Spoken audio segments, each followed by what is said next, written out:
What I want to talk about in today's video is the topic of transitions and the pain of transitioning from maybe a person, a loved one, a significant other, a job, business, a country, a place of living, any kind of lifestyle, whatever it would be, making a transition, a major life transition, and the pain of letting go and moving on to that next thing. Now, the reason why I bring this up is because I feel that a truly together person, somebody who comes across, I don't mean to sound superficial, but in a way comes across as high status, somebody who is unafraid, somebody who's in abundance, somebody who walks through the world with ease and without this great attachment where they're afraid of losing things. And you know, you want to have it where there's just energy emanating out of you. You're confident, centered, grounded, and you're not afraid of losing things, right? You don't have that fear of loss that people that are kind of trapped in their head and a little bit nervous and kind of messed up in life have, right? So somebody who is very, very grounded and powerful, in my mind, one of the great qualities they have, if you have this, is being able to deal with transitions, okay? And my whole life, I spent at least most of my adult life trying to become that grounded, centered person. I think I've succeeded in a far greater extent than I ever expected I would. In other areas, I still have a lot of room for improvement. But one of the areas that I've really grappled with and kind of almost gone to war with in my own, in anybody's own inner war, is that ability to make transitions. And I want to talk today about where that comes from in myself, and maybe that will apply to you, and ways of understanding transitions and why people grow apart or situations grow apart, and really looking at the evolutionary reasons for why that can happen, but also even looking at it from a more spiritual angle of why you might experience a transition. Because I really feel that we can grow apart from situations both because of some evolutionary reason, like maybe both people kind of hit their limit of how far they can go. But I also feel like it can happen for some very, very profound spiritual reasons. And, there just comes a time when your spirit is ready to move on. I'll talk about that. I was a little bit out there. And what I really want to knock down in this video is a deep understanding of these transitions. I want to talk about my personal stories, and I want to share with you ways that you might be able to better cope and deal with your transitions.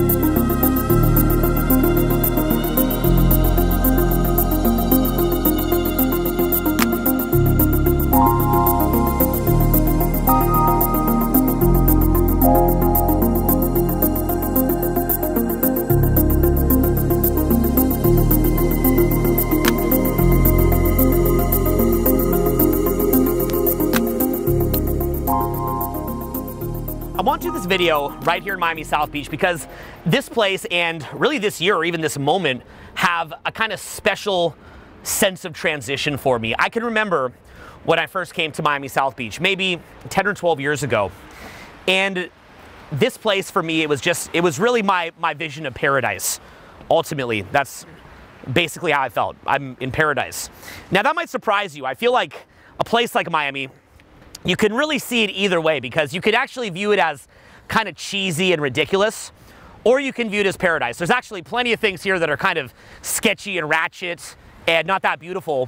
And there's also a lot of things here that are very beautiful. It really just depends on what you're choosing to focus on. You'll find it here. But for whatever reason, I chose to find the value in coming here. And part of the way that I do that, by the way, if you've ever read a book called The Little Prince, the whole theme of this book, The Little Prince, is that he has a very special rose on his one little planet. And he chooses to love that rose. He loves that rose very dearly. But he winds up coming to Earth. And when he's in Earth, he winds up finding that there's millions of roses, which is pretty crazy to think about. There's literally millions of them.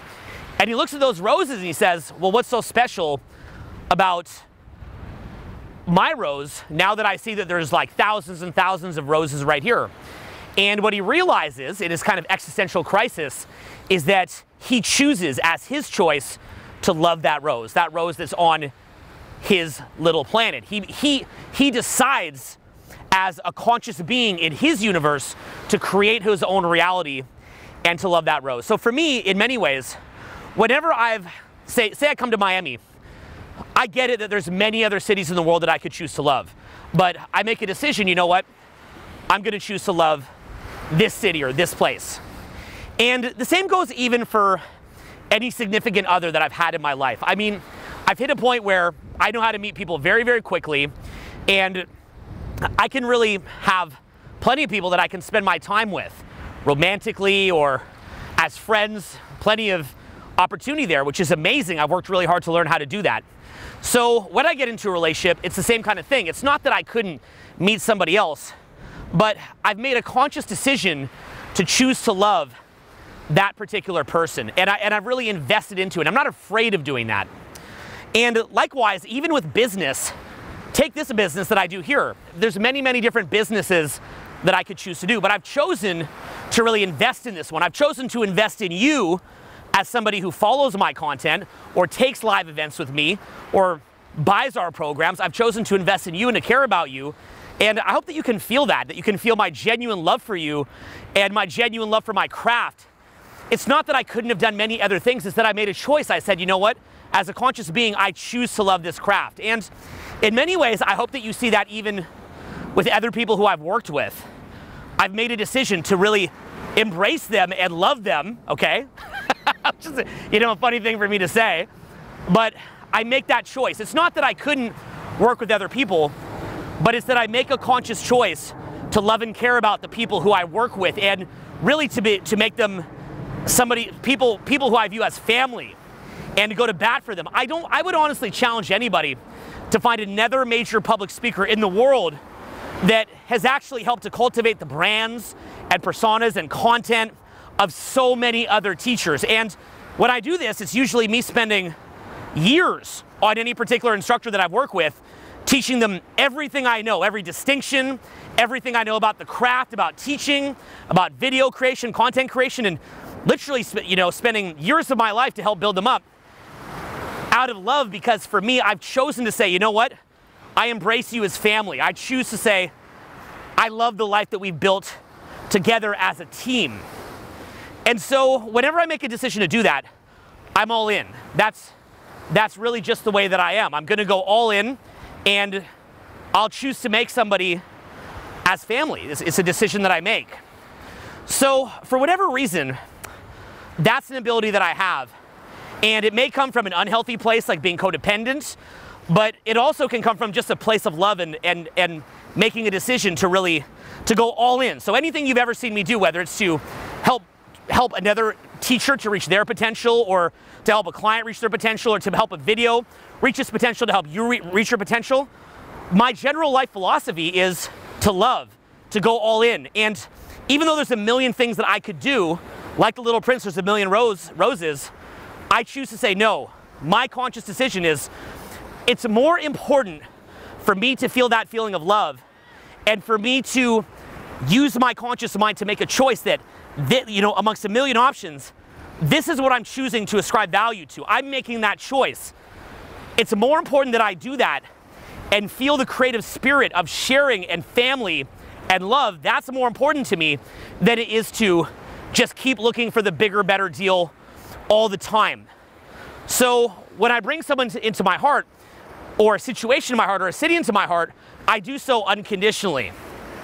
Now, in saying that, you can obviously, on one side, see I'm a passionate person. I hope you can relate to that, because if you're a passionate person, this is probably really speaking to you. If you're somebody who's not that passionate, you're like, man, these crazy empaths and passionate people, they're so weird the way they talk.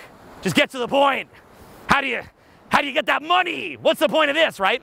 But understand, even if you're somebody who's money oriented, well, what's the point of making money? It's to be able to do the things that you want to do and care about. So, whether that passion that I talk about and decision to love and to bring something inside myself, that's something that I choose to do, okay? That's a choice that I make. So even if you make $1 million, you got to do something with it that you love and care about. So that's just what I choose. So that would be for a non-empathetic person. Now, going from there, that means that at the same time, transitions are going to be hard. that means that maybe I could be in a relationship with somebody and it could be going very toxic, and that's not going to be easy for me necessarily to let go of or to give up on.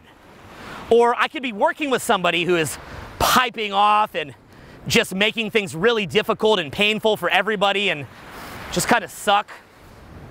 And I'm going to work with them to try to make sure that they get it back together. A lot of times I've had clients where I just wouldn't give up on them. In business, they call that a lead customer. They say, look, if somebody's being so difficult and they're just nitpicking every little thing, you've got to stop trying to get their approval and make it work. Just move on. Cut it off. Or likewise, even in my business, I mean, let's be honest. If you've actually followed what we've been through to do what we did, I should have honestly been willing to expand my business into other niches 5 or 6 years ago. Now, whatever your imagination is of what we've been through, in order to stay in that as long as we did, I would multiply that by 100 or even 1,000 with the challenges that we face. And we breeze through that and really don't whine or complain about it, but someday you'll read, it can't be now, unfortunately, but someday you'll read the gauntlet that we ran through to keep that moving. And when you hear that, you're gonna be like, this guy's out of his mind. This guy's out of it, this guy's lost his mind.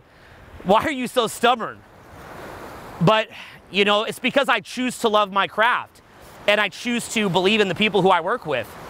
So, likewise, I've had it where, you know, it's been people that I've worked with, other teachers I've worked with, and I'll spend years trying to fix it and get it back in a position where it could ever be win-win or collaborative, and a lot of time I just spent too long giving up. Or I would try to get other people who I work with to still be excited about working together, and they're kind of just ready to evolve and move on, and it's like I'm caring about it more than they do. I'm more invested than they are, and I'm simply refusing to transition. Now, I'm saying this because I'm going to be leading into this concept of transitions, and I wanted to lead into this with the Little Prince analogy to show you that on one side, truly loving something and being passionate about it, in many ways, that's the keys to life. I think that even the richest person in the world, when they would see the amount of passion that you can have for something you truly love, to have an open heart and to really let something into your soul, just some rich person, if they're not able to do that, and by the way, being rich doesn't preclude you from doing that, but let's say it's somebody who's been money focused. What they're seeing there is something money can't buy. True friendship, true love, true passion for a craft, true love just for an environment, for the air, for life. Nothing on this earth can buy that. It's priceless. It's worth $1 billion. Because you could have all the money in the world, but if you're numb to that, what is even the point of life? But that being said, there is a downside, and that's what I'm trying to point out to you, is that by opening up your heart that much, you're also exposing yourself to tremendous, tremendous pain, but also, frankly, to just being too attached. You're just too attached into a situation. You're not able to see it clearly. And unfortunately, what that can also lead to is doubling down and tripling down on a relationship or job or city or hobby or lifestyle that is dead. And if you're unable to see that and unable to recognize that you're simply refusing to transition when you're seeing the sign, this is done, and you're simply refusing to see it, and you're wishing that things could be the same, and you just don't get it. Why can't they simply allow things to be like it was? Maybe we had some argument, maybe there was some friction. I'm ready to move past that. But oftentimes the other person or lifestyle or the challenges in a business simply are not going to be changed. And frankly, here's what I found, and this is why I thought this video was important, is that when you stick it and you force it, oftentimes things can get really, really nasty and ugly, and people can turn sour, and situations can create grief and pain in your life beyond anything that you would imagine. And some of the things that I've seen by refusing to be able to transition and to be able to embrace change, I mean, it has caused me stress beyond anything that I could tell you. So I remember I was talking to Julian about this once, and I said, Julian, why is it that, you know, when you have a breakup, you just seem to brush it off within 2 seconds? And I can tell it's not just abundant. This is not just that you can meet other people, because it's something more than that. I can meet other people myself, but it still really stings for me. And he said, Owen, you've got to just view it like the chocolate ice cream is gone, your parents took away the chocolate ice cream, and now you're gonna have the orange sherbet or the strawberry ice cream or the vanilla ice cream, something different. And if you just keep sitting there going, I only like the chocolate ice cream, that's the only ice cream that I can like or deal with. Every other ice cream I don't like. If you start thinking like that, then what's gonna wind up happening is you're gonna experience great pain. So part of being and I don't, it sounds almost cheesy to say, but being that kind of high status person, that kind of alpha person, that person who simply walks through the world radiating energy without having attachment, without having a situation where there's this neediness, this thirstiness, is yes, being able to open your heart and embrace people or places or things into your heart. And truly, like the Little Prince example, just say, I make the choice to love. But at the same time, another aspect is being willing to reconcile that in your mind as a beautiful experience and the end of a chapter of an epic book. And as that epic book wraps up the chapter, if you get too attached to that chapter and you keep reading it and reading it and reading it, you're never gonna get to see the whole book. Now, doing this can be terrifying. It raises incredibly profound questions. Well, if that's the case, and it's always just one chapter after another, where can I ever really plant my roots?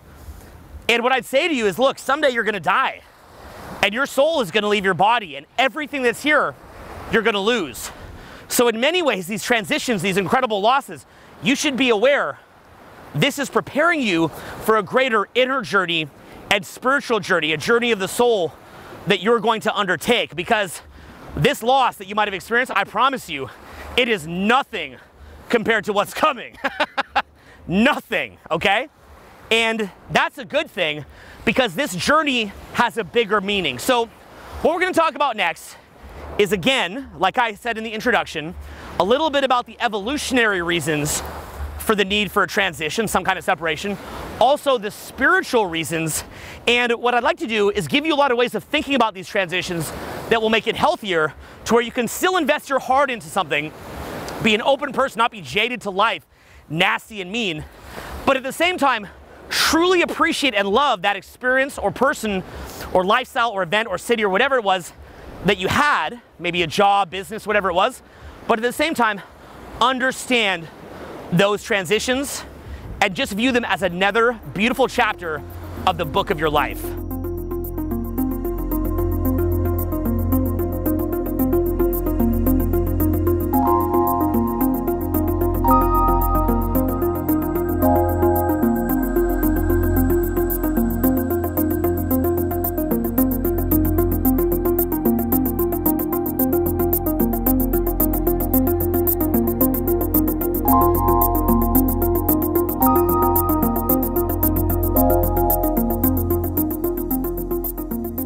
The next thing I want you to understand is that there's very powerful biological reasons why these transitions occur. And the basic way to think about it is that human beings, we're almost like little plants or flowers in a garden, and we're trying to grow as high as we can. And many of our thoughts, like the actual thinking going on in our mind, we think that that's consciously chosen. But what needs to be understood, and I've covered this in many other videos, is that a great deal of our thinking is actually unconscious. And what's happening is that the DNA that's running us, like our actual biology that's running us, will manipulate our thinking. Like your actual amount of conscious thought that you have is far less than the autopilot thoughts that are just happening through the manipulation of your DNA. I can promise you that.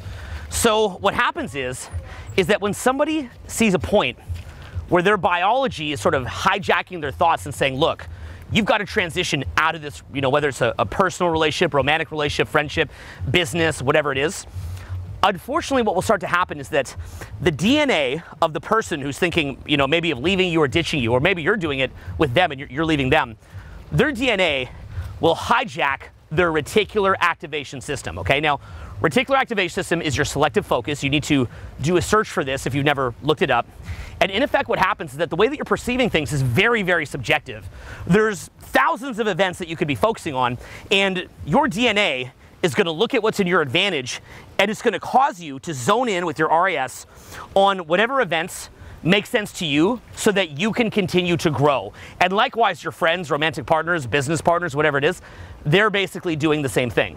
So what'll happen is, say that you have a friend and you have 1,000 positive memories together and maybe 5 negative memories.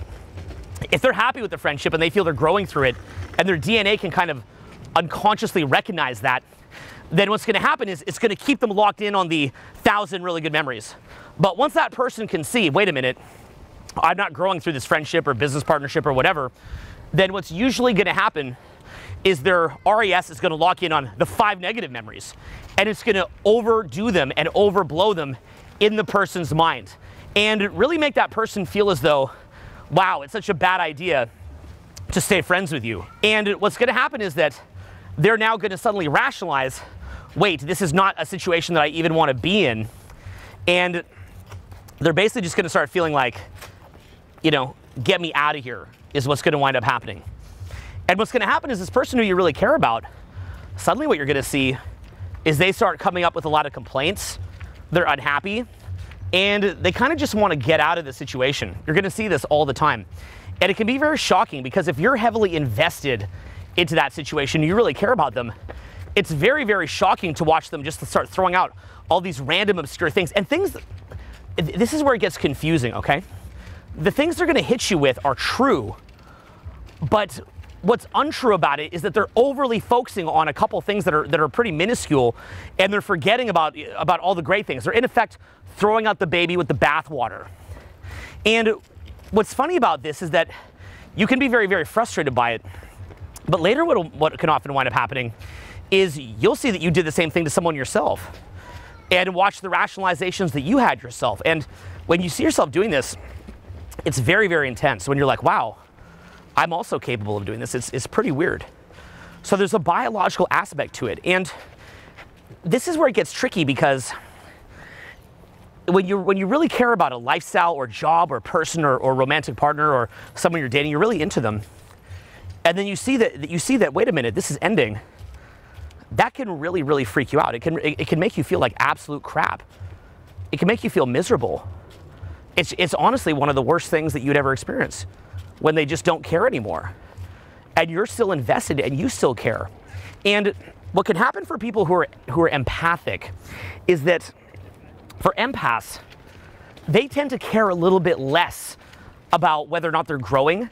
They tend to care more about what's called the shared history, right? That decision to love, that decision to emotionally invest. They care a lot more about that. Whereas a typical person who's not as empathic really cares more about what their RAS is kind of focusing them on and their ability to grow. So, you know, I can tell you in my case, I care 1,000 times more, like what's more valuable to me? Having that person who I can make yet another dollar with as if I need even more money. Do I care about that? Or do I care about being able to kind of joke around with them like, hey, you remember back 10 years ago when this happened? Oh, remember when we learned that? Like somebody to just have a shared history with and to kind of reminisce with. To me, because I'm more of an empath and I'm more family oriented, that is tremendously more valuable. There's nothing that I can purchase with money that is more valuable to me than that. I mean, probably something, but it would be something that I've never really thought of. You know, I mean, in the million things in the world that you could somehow purchase, I suppose there'd be something. But for me, it's a lot more valuable to be able to build a synergy with somebody, to build teamwork, to know each other, to be able to reminisce, to be able to talk about the past. Like weirdly, that's more valuable to me because do I really want my life to look kind of like just a series of burned relationships that kind of went nowhere and there's no history and I'm just kind of in this isolated island? I don't really like that. That's me. I'm more empathetic. I'm more of an empath. I have a big heart. But for many people, they don't really experience it that way. And when you see they don't experience it that way, and they're able to cut bait within 2 seconds, throw out the baby with the bathwater within 2 seconds, it can be very, very shocking. How could this happen? I just don't get it. And what you need to understand is this is basic level biology. There's biological aspects to this. Not everybody's an empath. Not everybody thinks the way that you think. And so now that transition basically has to occur. And it is a really troubling thing with humanity because we have it where we have these genuine friendships, right? Like what is a genuine friendship? I was talking to my friend Renee the other day, and he was saying that to him, friendship is in many ways the highest human value. And here's what he said. He said, you know, with your romantic partner, there's still that element of physical intimacy and reproduction that's kind of commingled into it. With a business partner, there's money that's commingled into it. But your genuine friends, those are people who you really make a decision to care about, not for any financial reasons and not for any reproductive reasons, but just because you choose to care. You actually, you know, you care. And in many ways, that you could argue that's like the highest human value. So when somebody chooses to throw that away, wow, that's incredibly shocking, right? Because you're taking one of the true beauties of life and you're just stomping all over it and flushing it down the toilet. Because, I mean, ultimately in life, you know, you live and you die, right? You live, you die, your life blows by. And a lot of it is just like 8 hours a day of it, in theory, is sleeping. That's like a third of it. You're just passed out, maybe dreaming, you know, kind of passed out. Then probably a minimum another third of it is just working like crazy. And that's if you're lucky. Another big chunk of it is commuting. Another huge chunk of it is just sitting in the bathroom excreting human waste, right? Huge chunks of it are doing things like reading and research. And a very small chunk of life is what we actually choose to use for, you know, what we want to use for. And that's where things like art or real friendship, those things come in, real love, and the decision in art to love that piece of art, even though it's just a stupid piece of art, right? I can choose to love this video. It's just some stupid artwork for me, but I can choose to love it. Or you can choose to love another person and care. And so, again, something so beautiful like that, and you just see somebody take that, and maybe they put a price tag on it. They say, I like being friends, but, you know, I could do way better like this. And the worst part is once they have that, we call it an RAS flip, a reticular activation system flip. In order for them to justify burning that, they're not usually going to say like, hey, I'm just a pretty bad friend, tough luck. They're usually going to come up with reasons why they think it's justified that are very, very real to them. And they absolutely believe it because they're just unconscious. Most of their thinking is done by their biology, and it's running their RAS. So you see this and you're like, could I like have my couple years back? Like, is that what this was? Was this just a value grab for you? And this is why when you run a business or you become a celebrity, or even if you're somebody who's very physically attractive, you'd think that's amazing, right? Look, all these people, they want things from you. How cool is that everybody wants something from you? Say you're physically attractive, or, you know, and everyone wants to hook up with you, or say that you're rich and everybody wants a piece of you, or say that you are famous and people want to be around you. You're thinking, wouldn't that be great? But to get that genuine friendship or genuine connection that I was talking about, I mean, it makes it a lot harder. It actually creates an obstacle to that. At least when you don't have those things, the people that are your friends, you at least know a little bit more what you're getting into. But in many ways, when you have those superficial value things, I mean, I can tell you from my experience, you can waste years putting time, energy, love into a friendship that you didn't realize the entire time someone was trying to get something out of it. And when they're not getting that thing out of it anymore, peace, done. And it's pretty intense, right? Imagine being someone who's very physically attractive, everyone wants to hook up with them, and you're like, I want to make a genuine connection here. And you can't even tell who likes you for you and who doesn't, and that when that value that you have evaporates, they're over it. But do understand that there is just biological reasons for this. And I've tried to contrast the beauty of real connection, human connection, and try to contrast that with the very stark, harsh reality of biology.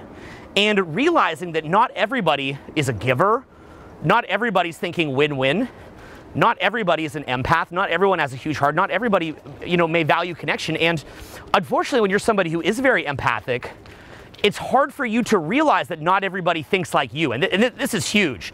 You've got to understand this. Not everybody is thinking like you. And you can kind of look down on them and think that you're more spiritually evolved.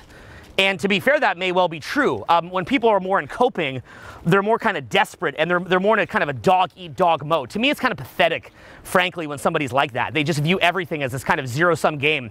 To me, it just shows them as being kind of low level. It's like this ultimate coping, because somebody who's truly thriving should be able to have great friends and great human connection, and it doesn't have to be what they're getting out of it. It's also what they put into it. It's a shared history. It's a decision to love, a decision to care.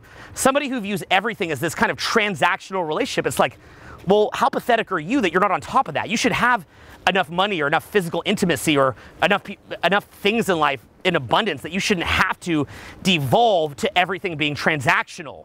It shouldn't have to be like that. It's rather pathetic.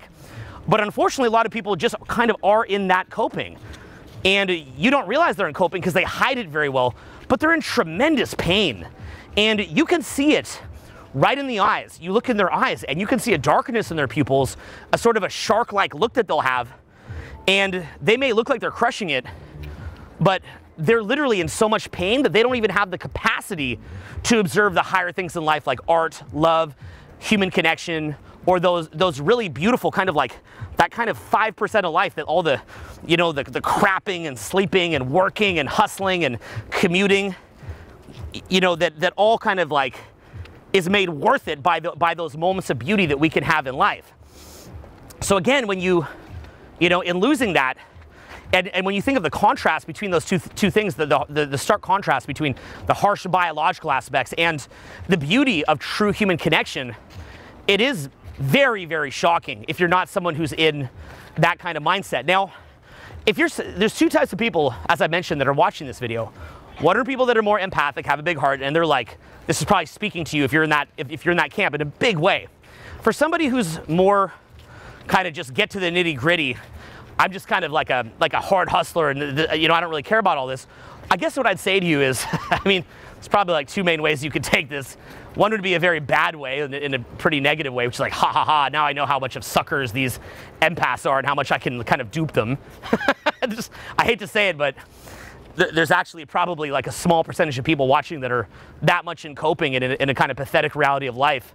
And ironically, they think they're the real winners. So it just is what it is. You kind of can't. It's hard to talk someone like that out of it. They're sort of, somebody who's more in that end of the spectrum, they view empaths and having a big heart as actually a weakness. They almost view it like a disease.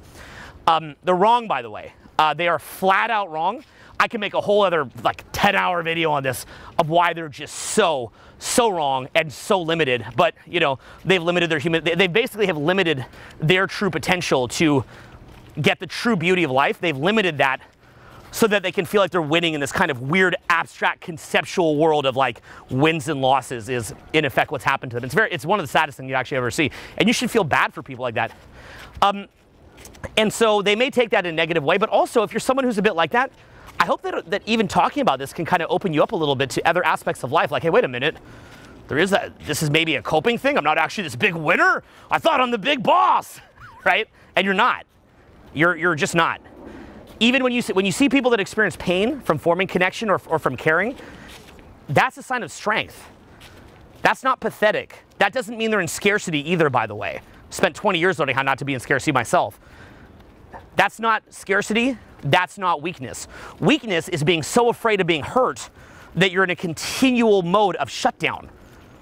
So that's what I'm kind of getting at in this video is I've tried to explain you don't want to be on one end of the spectrum where you can't connect. You can't form that, like I used the Little Prince analogy. You don't want to be on that level where you can't connect. But at the same time, the other side of it is we don't want to glorify that human connection and allow that to become a rationalization to say in relationships, jobs, cities, people, friends, where it is time to end. Where maybe you're pouring more into it than they're willing to give back, and maybe they just simply don't care. They don't care about it like you do. It's also important to understand that the more that you invest in something, the more that you care. And as you're doubling down, tripling down, 10xing down, 100xing down, 1000xing down, and investing, that person is actually appreciating it less and less and less. And if you're unable to understand that about yourself, you're probably going to go through a lot of pain.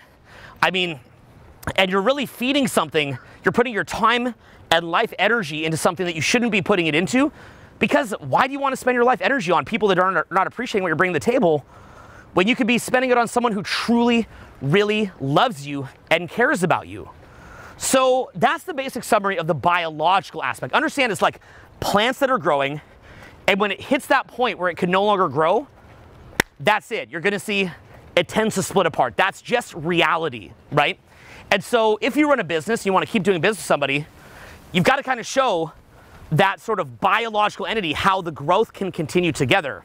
And if you don't show how there can be continued growth and find that win-win and get on the same page, you will see those relationships, they will absolutely get burned. And likewise, from a biological standpoint, simply understand that people want to grow. If you're an empath, not everybody is seeing the world like you.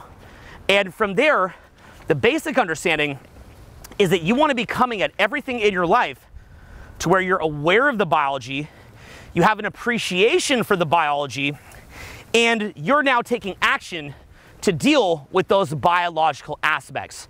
As long as you have that basic level understanding, okay, this is the physical world in which I live, you're a lot less likely to get burned. And more important is that your expectations are going to be well managed. Also, just, very much equally important. So in understanding that, again, we've kind of laid down the framework for the biological aspect. And what I'd like to go into next is actually the spiritual aspect, because there's also many more ways that you've probably never really considered. And I want you to think of there's an actual element of your spiritual journey and what it means as you're experiencing all these transitions.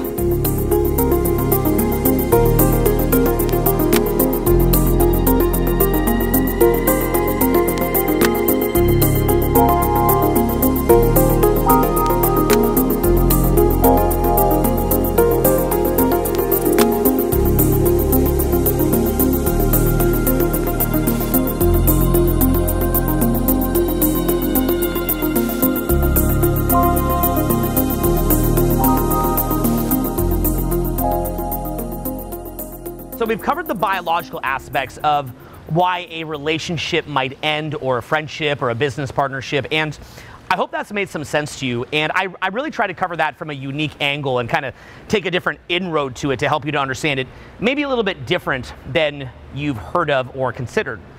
But going beyond biology, what I'd like to cover next is actually the spiritual aspect. And the biological aspect, as far as RAS flips and how, like I mentioned, you could have done 10,000 things right and 5 things wrong, but once the person sees a limit to your progression, they will literally zero in on those 5 things and completely believe it, and to hear them tell it, you'd be like, wow, I was horrible, but again, they've blocked out all the good, they've thrown out the baby with the bathwater. That biological aspect is incredibly common. I mean, I want to emphasize to you, it is so common, it's almost a defining aspect of the human experience. Anybody who experiences life as a human being is going to feel that kind of betrayal or heartache or feeling stabbed in the back. It's just a part of life. And the really messed up part is when you see the other person's perspective on it and how they rationalize it and how they're so convinced of it, when in effect their DNA is running them. It's just a part of the human experience. That's biology, okay? People move on. It is what it is, okay? Biology, you got to just accept it. And again, to get around it, you have to create win-wins that have continuity and show sustained growth. That's really the only way to get around it, right? Better communication, getting on the same page, and showing sustained growth, the ability to continue to grow. When you don't show that, you're going to get hit with that again and again. Now, that being said, though, the biological aspect is a lot closer. It's not 100% objective, but it's a lot closer to being objective than what I'm going to talk to you about with this sort of spiritual aspect, because that's more subjective and a matter of personal opinion. So my personal opinion on the spiritual aspect is that there's 2 major things you want to consider.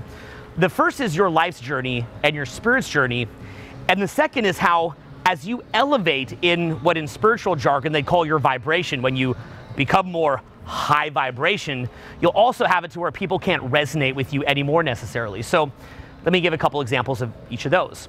The first one is your soul's journey.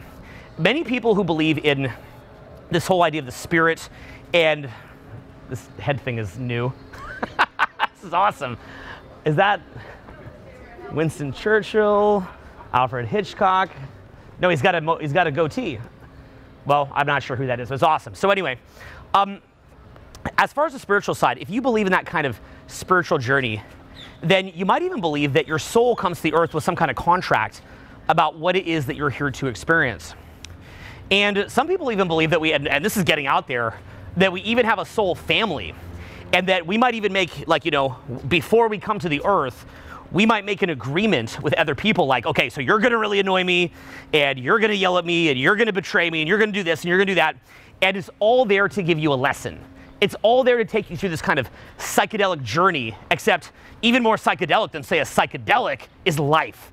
Like, the ultimate psychedelic journey is life itself, right? In fact, some people, they're very into psychedelics because they go on sort of this spiritual journey that really is almost merciless. It will show them all their weak points. It will show them where they're not showing up properly. It will show them things about themselves that they don't like, and really force them to confront it, right? That's people that are into psychedelics, which is not me, by the way, at all. I've never even smoked weed before, but that's the whole idea of a psychedelic. But in my mind, what's the ultimate psychedelic? Life. You want to talk a psychedelic journey. And so what many people believe is that life itself is actually a psychedelic journey, that, you know, you might take a psychedelic to have a trip, but you're on a trip right now. You're literally tripping right now as you're watching this video. You're tripping right now as you're alive. So what's the purpose of life? It's to expose weak points. It's to teach lessons. It's to get you to grow and to get you to evolve. That's really what the purpose of life is. So understood from that standpoint, and if you come from that frame that, you know, your soul has a contract with other people that you came to this earth with, when understood from a standpoint that you've come here to learn certain lessons, well, if you're somebody who made a choice to grow and to evolve, what's going to happen? I think it's pretty obvious. You're going to have these lessons, and it's like one chapter of a book, and then boom, the next chapter of the book starts, whether you like it or not. Look, coming from that standpoint, and I would never wish for this on anybody, but even look at somebody like Kobe Bryant, who is so growth-driven. Look, you know, what happened to him is a horrific tragedy, particularly with his family. So I'm in no way, shape, or form trying to, you know, justify that kind of thing. It's so horrifying. But if we wanted to try to take some kind of positive spin on something freaking horrifying, imagine a guy like Kobe, who is that growth-driven. Once he's come to this earth, he's got the main lessons. You think he wants to stick around? Or do you think his daughter might be his angel who came with him to help take him to the other side? Again, though, that's probably a little out there. And let's, you know, there's the horrific aspects of death. There's no, like, reframing that in a positive way. But, you know, we can try to, like, maybe at least consider that. Consider other ways of seeing something so horrific. So your soul, it comes here, and it's going to leave. Well, you know, whether you live to be 41 years old like Kobe Bryant, who's my hero, actually, or if you live to be, you know, so to me, he's just like has such a godlike status that, like, what I said before just might be my way of rationalizing. Like, Kobe can't die. That's just part of his whole plan, you know, right? That's probably me being a little bit crazy. You know, maybe that's just my way of dealing with it. But, you know, you see my point here, right? Is that it just as a way of thinking about it, what you basically have is where your soul's journey expects to have these different episodes, and it's going to kind of shuttle you from one thing to the next, almost like that old TV show Quantum Leap, if you remember that, where he would kind of jump from one person's body to another, and he would get all these amazing lessons during the show. That's the idea. So once you can understand that, and you can kind of see your spiritual journey of life, your kind of crazy tripping of life, and see it as a series of episodes, then you realize that just like if you were hallucinating on some crazy drug trip, in effect what's happening is that you're shuttling from experience to experience. And those experiences are meant to kind of whack you and show you your weak spots, but also meant to give you different experiences, even pleasurable experiences that you came to this earth to have.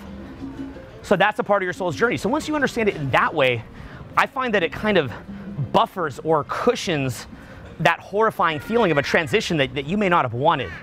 And so for me, that was something that gave me a little bit of comfort. And just feeling that way and of kind of letting go, yeah, that's beautiful. Now add to that something I talked about before.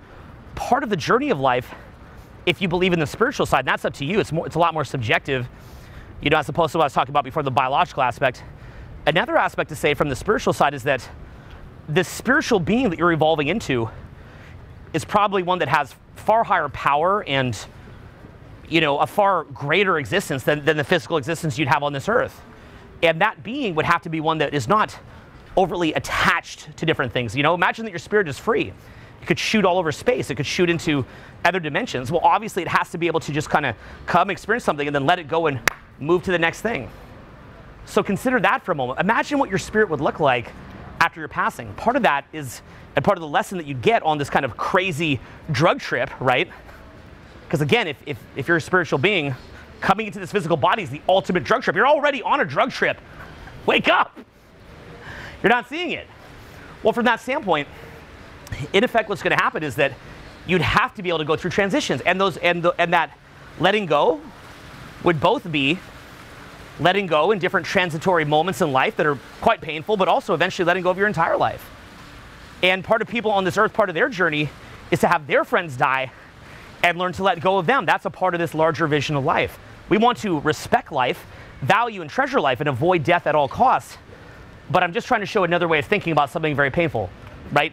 That devolves into a bad philosophy if you lose your respect for life. You're like, oh, it's just a transition. They just, we didn't fix the car, they died. No, it's not like that. We have to simultaneously respect life and want to preserve life and help to nourish life, but at the same time, we can accept that if we've done our best and there's a transition, that could be another way of seeing it. Again, just a way that I found to be helpful for me. Now, going deeper, I've also had the experience where I myself have really done a lot of work to raise my vibe. That's been a huge project for me. It's been in many ways a big part of my life's work.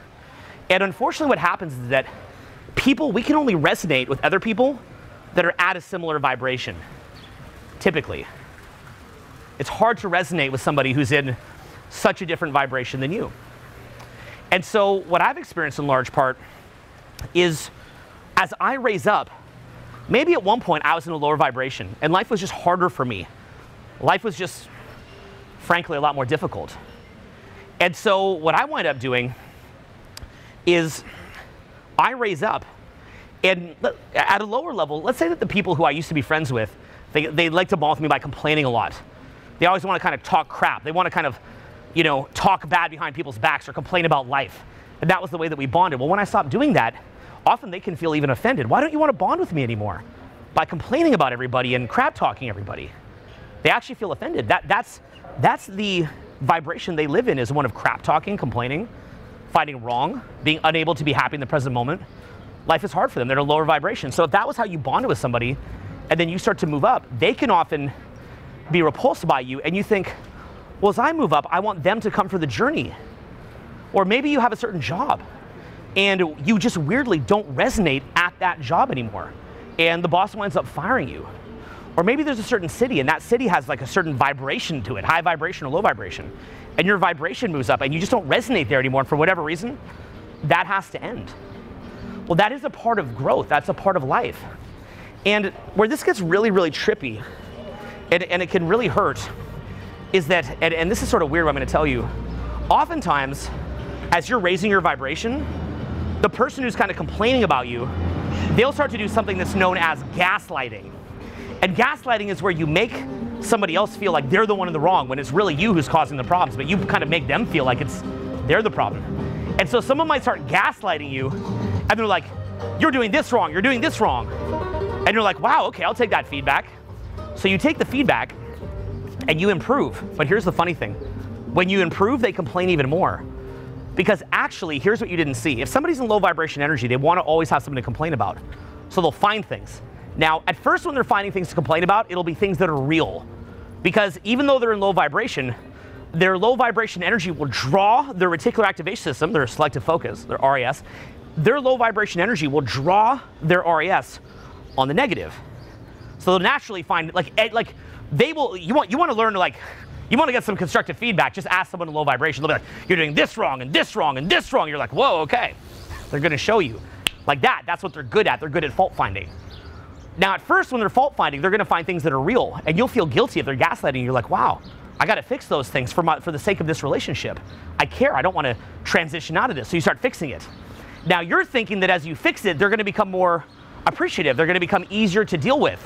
But on a spiritual level, they were complaining because they're in low vibration energy. Look, let's be honest. Even though the things they're complaining about are true, somebody in a more high vibration state isn't just sitting there fault finding and complaining all the time. That's just not how they would do it. That's just not how people that are in high vibration are. So obviously you know that they're in a low vibration state, and simply they're fault finding. So what's going to happen if they're addicted to getting cortisol spikes from you, if they're addicted to getting adrenaline spikes from you, if they're addicted to negativity and then they tell you, you got to shape up this and this and this, then you shape it up. Well, now they're going to have to dig even deeper to create all these problems with you, or to find problems and to make drama. So what will happen is, as you improve, now you resonate with them even less because you're raising up more. They've asked you, they've said to you, hey, I don't like your vibe, raise it up, fix this, fix that. So you do it, but ironically, when you do it, you wind up losing them. You lose them even more, and they'll find some way to do what's called a discard.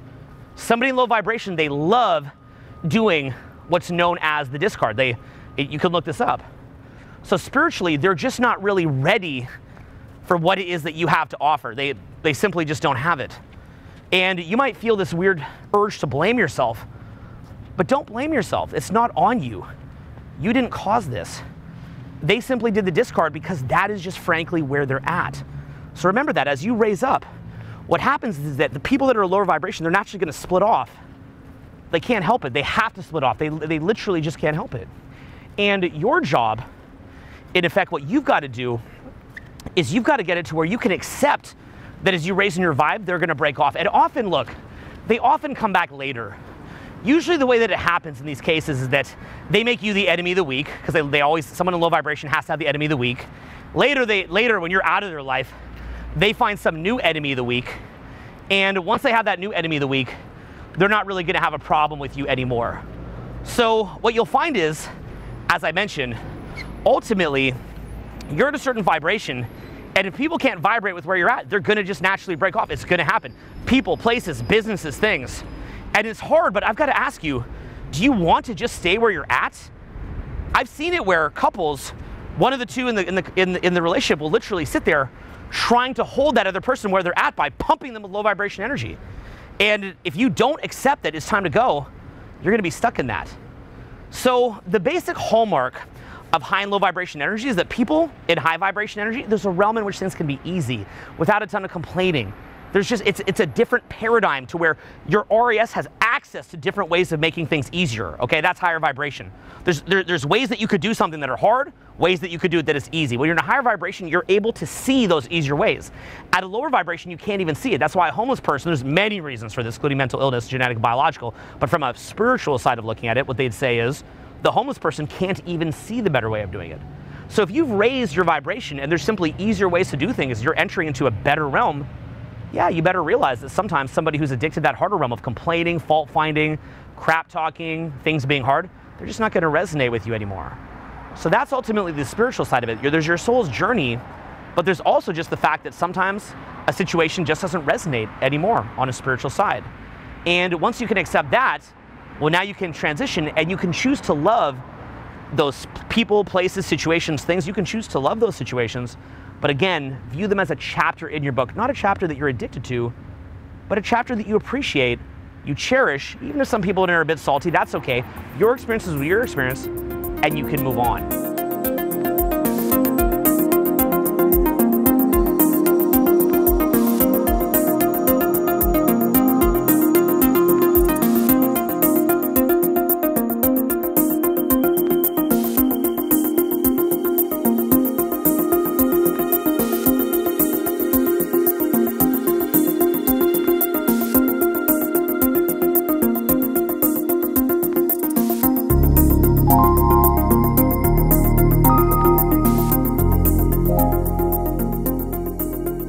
So I want to thank you for making it this deep into the video with me, and if we're talking together this long, I know this is something that's probably affected you or impacted you, and I hope this has helped a little bit. You know, I stay up all night after my events and come shoot many of these videos during golden hour because I really, really love just being here in Florida and many other cities and actually shooting right as the sun is coming up. I think it's just the most beautiful time, and really, I do that because I want to treasure these moments and save them, right? That's a big part of my attachment, and I also feel really good about sharing them with you. So I want everything I do to be very beautiful and to help people, and I hope it's helping you, and I hope that you're cherishing this moment together with me, and thank you. So going even deeper into this, and kind of to wrap up, I thought it would be interesting just to end on some personal stories.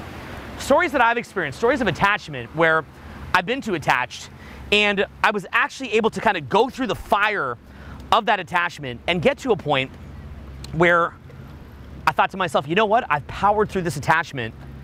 I've transitioned into my next kind of iteration, into this kind of next version of life. I've transitioned into it, and I've done so successfully, but oftentimes through a lot of pain, until the point where I could actually master these transitions. It's through these many different episodes that I've had that have been tough that have actually allowed me to be able to come through these experiences.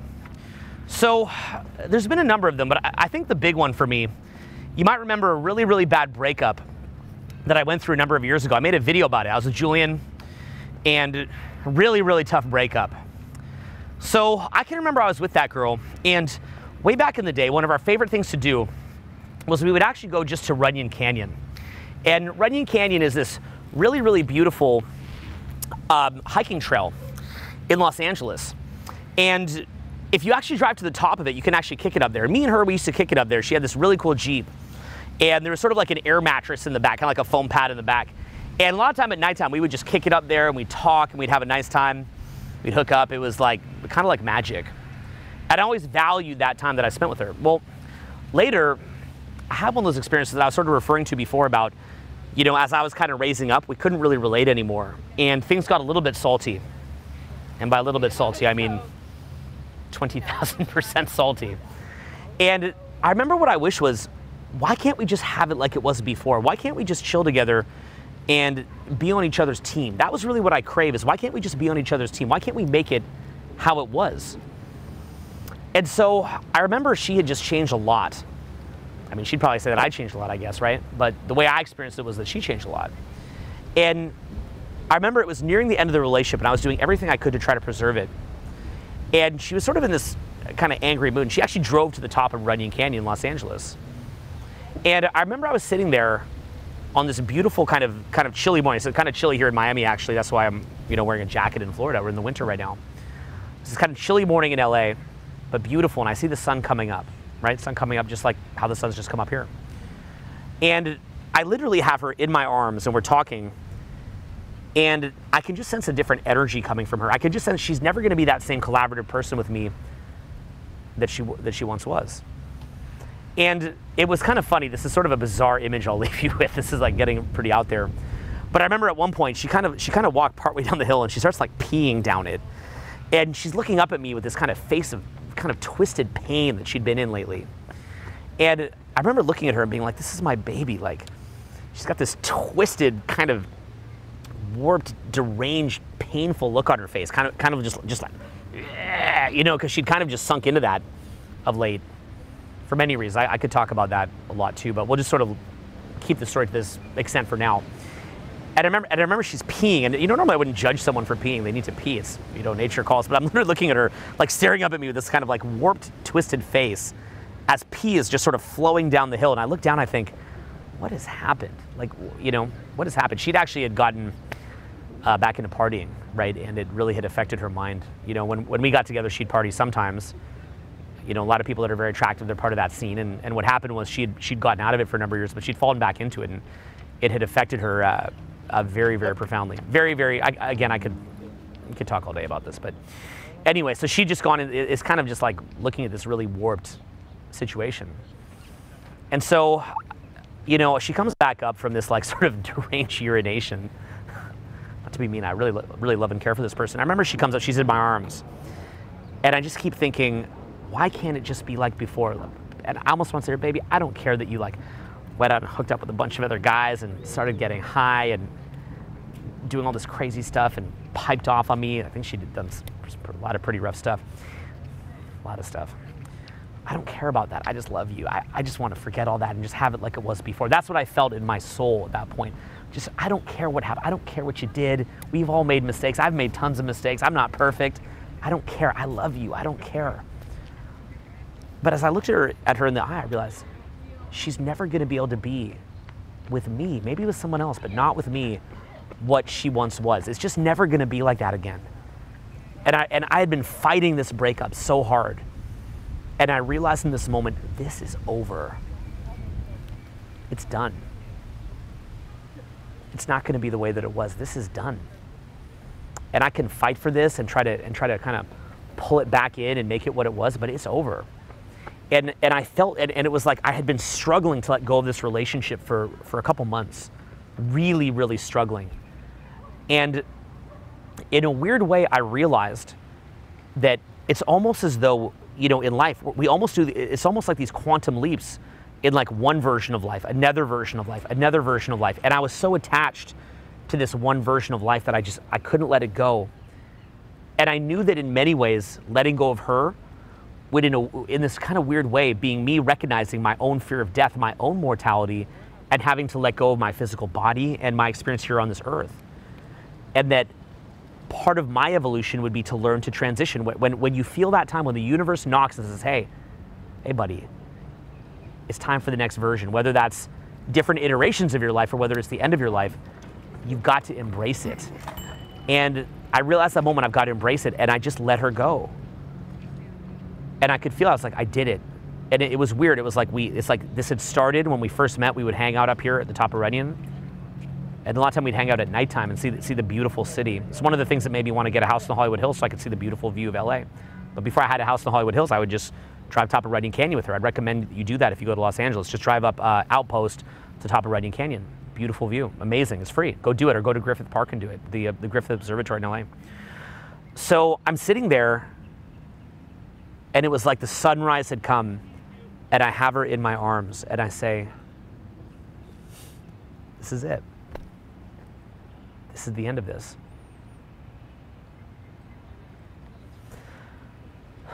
You know, and I just let it sink in, I let it marinate, and I accepted it. And since then, I've been able to accept those things. I'm able to accept when something ends. And the message that I want to leave you with is to actually cultivate that ability to recognize when something is at an end, and to say, I embrace that if I stay in this any further, this is going to cause me tremendous pain. What I've observed is that when the universe says it's time for you to transition to that next version of reality, if you force it and you force your way in, it will lash back out at you and hurt you in ways you can't imagine. But if you can accept it, your life can actually get really amazing, and you can have the experiences that you came here to get. Now, the counter argument to this is important, is we don't want to glorify running away, which is not a solution in life either, because I do not glorify that.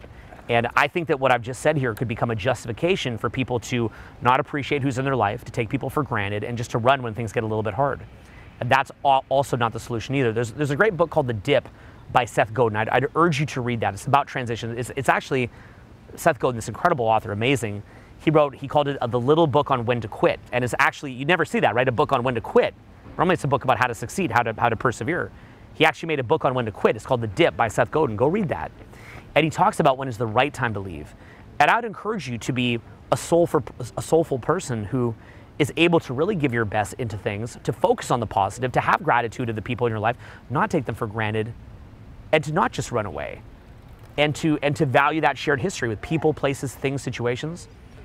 But knowing that, assuming that you have that down, and again, I made this video a lot more for people that are more on the empathetic side of the continuum, or for like a perverse interest in people that are non-empaths, to be like, wow, it's funny that people live that way. It's interesting. But if you're somebody who's more on the empathetic side of the continuum, and you tend to stick with things too long, that power in embracing things can be beyond anything you could imagine. And look, I'll leave you with this. In life, a part of our journey is we crave to be present. We crave to get out of our head, to escape the pain of being in our heads. And funny enough, when you meditate and you get into that present moment, you feel a homecoming when you meditate, when you get present. And for many of us, we're cut off from our higher power. And so what we do is we seek out, a bombardment of physical intimacy, or stuff our face with chocolate cake, or get high or drunk. And what that does is that it kind of bathes us in the physical, right? It bathes us in the physical.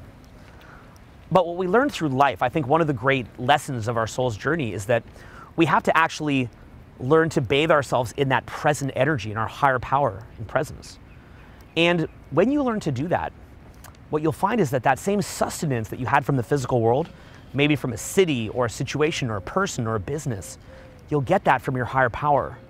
And when you think about it, what is one of the incredible lessons that you came here to this physical world to experience? It's to leave that beautiful presence and to come into the physical world to experience duality, the highs and lows of it, so that when you go back home, your appreciation and that homecoming is experienced that much more. And so that's part of why you come here, is we've left our home where our spirit is meant to reside, and we've come here, and what do we see? We see, wow, this is beautiful, this is amazing, but when you become attached to it, you're going to experience pain. And what that does is it roots us and grounds us more deeply in our homecoming back in ourselves, in our spirit, in our higher power and presence. It does that for us. That's the gift that these transitory moments that they give you. So that's what I want to leave you with, is at every moment when you feel an attachment, when you lose it and you come back into your higher power, you will come back into presence much more deeply. And what's weird is you'll be at a point where it'll actually terrify you to think, what if I just stuck in that? And you will view that transition experience as the greatest gift maybe of your life. And you'll just think, thank you for making me go through that. I never could have become the person who I became without having to go through that. And it will become almost inconceivable or unimaginable to you that you wouldn't have been forced to grow. The growth that you're going to experience from this, and your own both the outer growth that you're going to experience from all the new skills that you gain, but also the inner growth that you're going to experience, is going to be something that right now you don't even have a context for. So I just want to say that I'm excited for you, and I feel your pain, and I've been through it. I've been there. I get it. I know how it feels. But I also believe in you. I believe in you so much. I believe in your potential. I believe that you're 1,000 times tougher than you think. And I think that the growth that you're going to gain from this experience, by the time that you actually have a chance to really marinate in it and process it, you have no idea. So even though maybe you're going through something that's a little bit painful, I'm going to tell you right now, I'm excited for you. So that's what I would leave you with, is embrace any pain, embrace any uncertainty, embrace whatever it is that you are experiencing right now that's confusing you, that's throwing you off, that's making you think, why me? And make you think, no, I'm not ready to let go. Let go. It's okay.